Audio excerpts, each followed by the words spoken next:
First of all, Canada has been there for Ukraine from day one, indeed from before day one, as in 2015 we started training Ukrainian military forces on the ground in Ukraine, which was a significant part. Western training to the Ukrainian armed forces is one of the reasons why Ukraine has been able to stand up to the Russian invaders so effectively over the past years. It's not just Canada, a number of countries have been involved.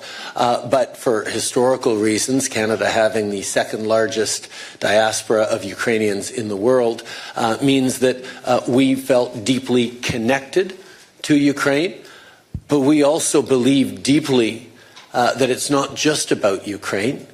It's about the rules and the values and the principles of sovereignty, of independence, of territorial integrity that protects every country in the world.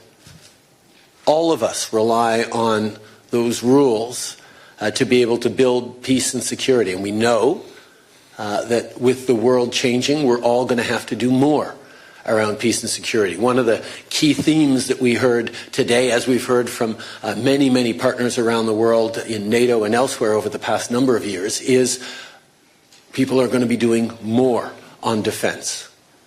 9.5 years ago, when I took office in Canada, the previous government had us down below 1% of defense spending, even though the NATO 2% pledge had been made a year or two before. In the subsequent time, we have more than tripled defense spending on the path to 2030, and we're on our way to 2%. And we know we're going to have to continue to do more and more in an uncertain world, and Canada will be there.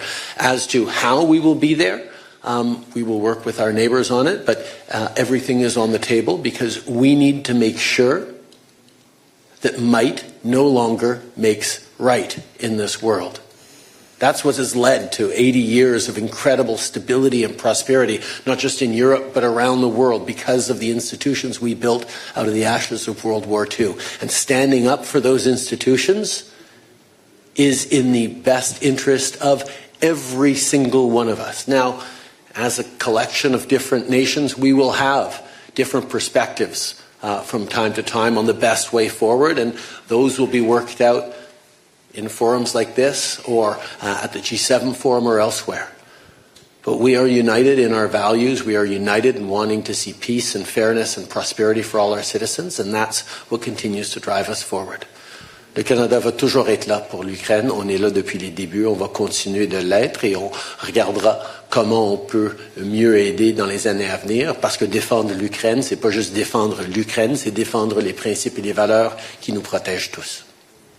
Merci à vous.